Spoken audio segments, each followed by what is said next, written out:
don't expand our imagination. Justification for being what you are.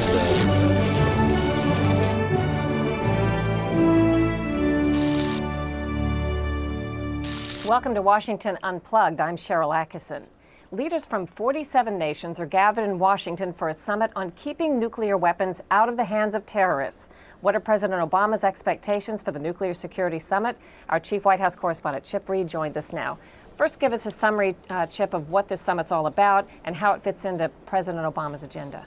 Well, Cheryl, basically there are huge amounts, the numbers differ depending on whose estimate you use, of loose nuclear materials all over the world, from medical uses, from nuclear power, from nuclear weapons production, it's really a top priority of President Obama. He made this clear during the campaign it would be a top priority. He thinks it's the single number one threat to American security, and he really wants to get all the world together and try to come up with a system for trying to get control over those loose nukes, as they are known. This is part of a much bigger nuclear agenda that he has, signing that treaty with Russia last week, also non-proliferation, spending a lot of time trying to get sanctions against Iran, and last week releasing the new nuclear posture review, which would limit the circumstances under which the United States would use nuclear weapons. So on this particular two-day summit, they say they're really going to have concrete results from this. You know, in summits, they always downplay that. They always say, well, we're going to do what we can to lower expectations. This time they're not. They are confident. There's a lot of stuff already in the pipeline. They will have concrete results from this on starting to really get these nukes under control. When President Obama was candidate Obama, he talked about pledging to tie up all those loose nukes, secure all the material by the end of his first term. Analysts say he is not on target to complete that, but this is a milestone along the way. Where does the White House stand on that pledge? Well, they are saying now within 4 years. So if you take 4 years from now, it's into what would be his second term if he wins re-election. But there are some analysts around town who say it's going to be very tough but doable if the nations really do work together. There are also people who say, come on, you can't imagine every little loose bit of nuclear material being under control, but they are confident they can really make some significant progress in keeping these kinds of nuclear material or loose nukes out of the hands of people like Al-Qaeda. Experts on these topics say that it is somewhat of a sales job to try to convince some other countries how important it is to tie up the loose nukes. Why is that the case? Because I think a lot of Americans would be surprised to think that you have to really convince other countries how important this is. Well, a lot of countries, it's just a matter of national pride, that they think they're doing a great job by themselves and they don't want somebody else telling them how to do it. And for many countries, India and Pakistan, for example, their nuclear programs are something that are on the rise, not on the downtrend. And they don't want some international body like the IAEA in there telling them what they can and can't do. Some people feel as though not enough has been done in general about Iran and North Korea. What is the White House current position on that? Well, certainly the White House is doing whatever they can to get some sanctions in place, new sanctions, a fourth round of sanctions. They think the toughest yet against Iran.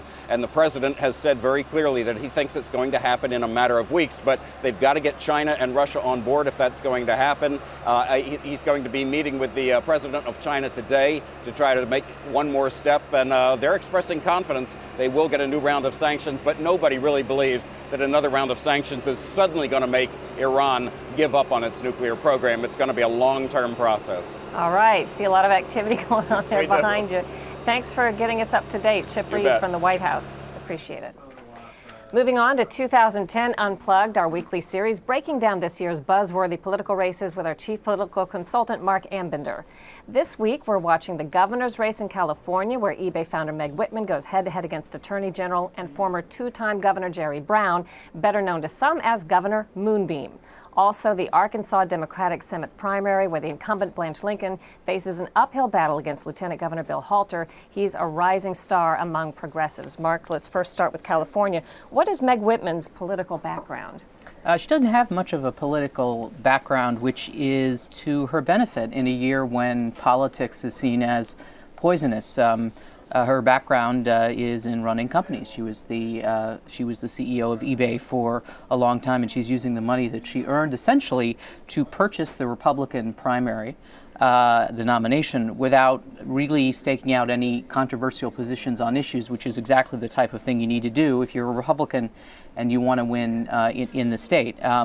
She doesn't come off as a typical politician, which is going to provide a very interesting contrast in the fall, because in California, Governor Moonbeam is known affectionately by that nickname to many, but even if you don't like him, you certainly know Jerry Brown, you know that he's a politician. So you're going to have a classic case, perhaps the template of a Republican running as a can-do, pragmatic problem solver against an established politician who is able to really rouse the Democratic base in that state. And it's going to be a very interesting, very close race, the type of race that will set the template for Republicans winning in blue states like California if Meg Whitman is successful. What do you think convinced Meg Whitman to take this giant political leap? Was she convinced by outside forces, or do you feel she had these aspirations? I think she's had the aspirations. I remember talking to her when she was a prominent supporter of Mitt Romney. It was very clear to me that political office was in her future, but I also think she saw an opportunity given, I mean, it's, you're looking essentially at a state that has an economy that's larger than France, and the economy is the worst performing state economy of any economy, not just in terms of size, obviously, but just in terms of its degree of dysfunction. I think she saw an opportunity to really take that on. I'm not sure why you'd want to take on a system that seems unfixable, but again, the template for the type of race that she's running, if she's successful, could really be a template that Republicans, you'll see in 2010, 2012, take on in the future. As you said, Jerry Brown's name is very recognizable. Yeah. Remind those of us who haven't been around, well, I have been, those who haven't been around quite so long, how he got his nickname Governor Moonbeam, and can he reinvent himself and be somebody different and win this race in California? Well, he's a very eccentric guy, but Jerry Brown and his father, Governor Pat Brown, have a very long history in the state, and they're sort of seen as convivial old uncles by a lot of residents who have spent their years in the state. But I think one big question that people have about Jerry Brown now, particularly given that they're looking for politicians who can do something, is, to borrow from the UPS commercial, what can Brown do for me? One of the problems that Jerry Brown has had is that he promises a lot, but he doesn't deliver that much.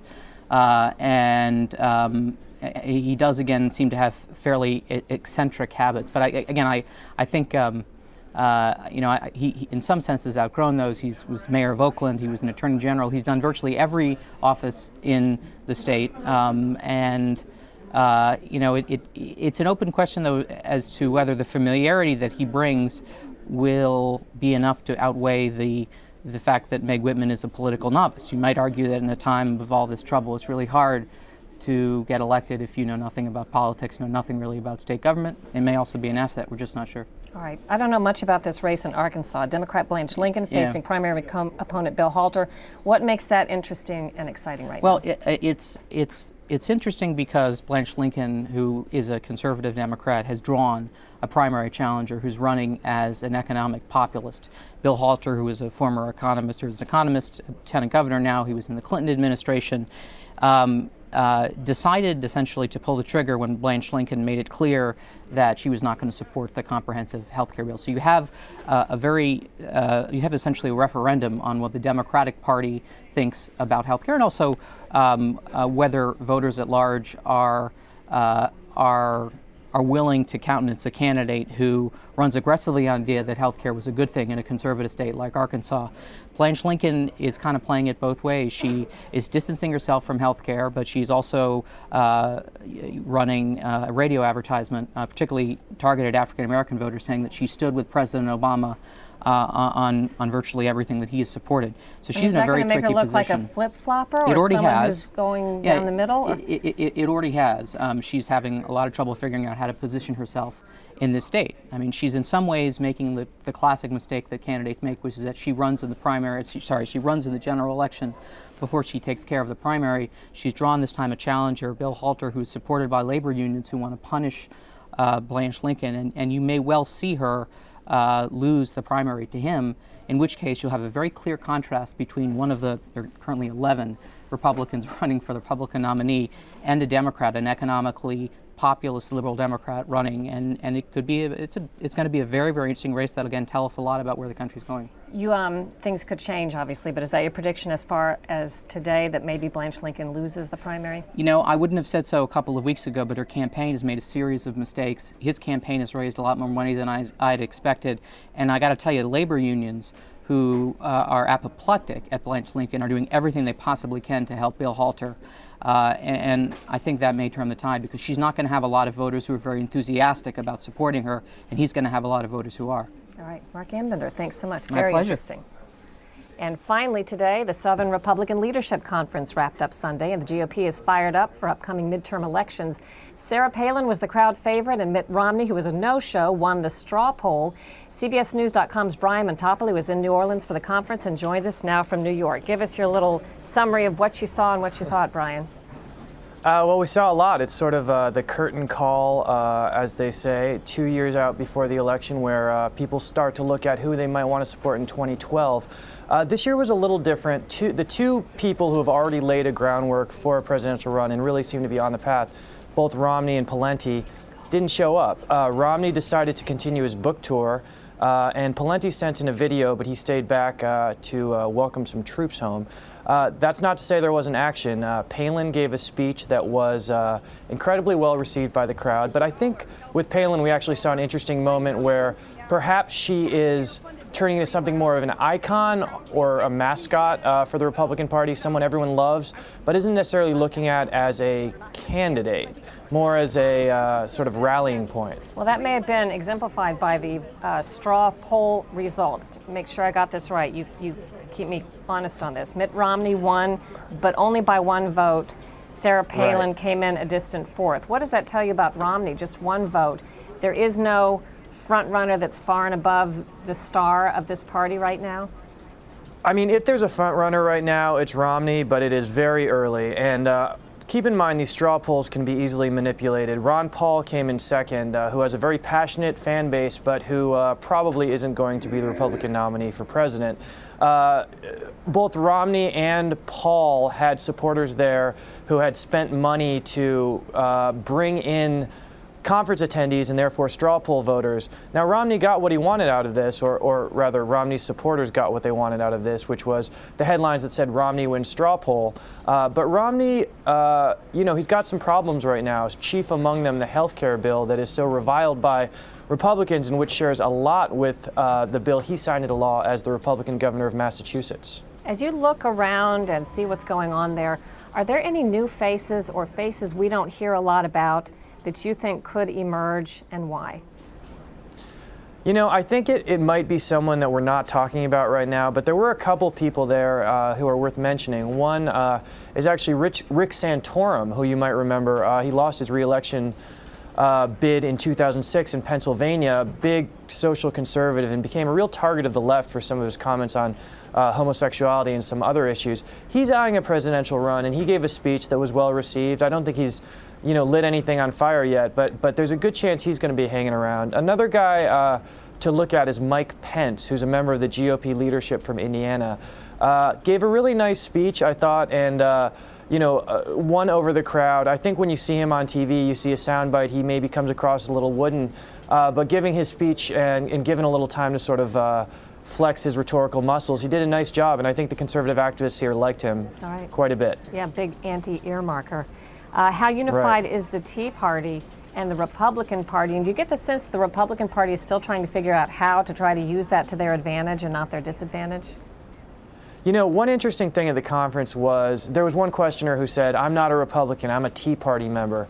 Got huge applause from the crowd. And keep in mind, this is meant to be a Republican sort of establishment conference. So, I think everybody wants to be a Tea Partier right now.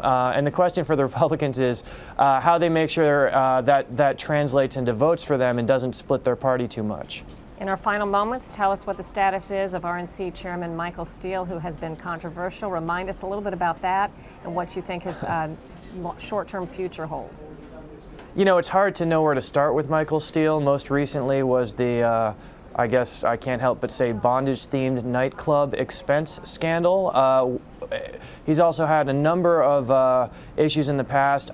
There's a lot of skepticism towards him. I don't think Steele's job is in trouble right now just because the Republicans do not want the distraction of having to remove the chairman, particularly the fact that he's a high-profile African-American. What I do think they want Steele to do is just to stop talking, to take a lower profile, and to focus more on the sort of hard work of fundraising and less on being out there sort of as a big personality. Very interesting. Thanks so much, Brian. And you can catch Brian's reports from the SRLC and the latest news from the Nuclear Summit on CBSNews.com's Political Hot Sheet. That's it for Washington Unplugged. I'm Sharyl Attkisson. Check out my Follow the Money reports on the CBS Evening News with Katie Couric. We'll see you next time. If we don't expand our imagination, Justification for being what you are.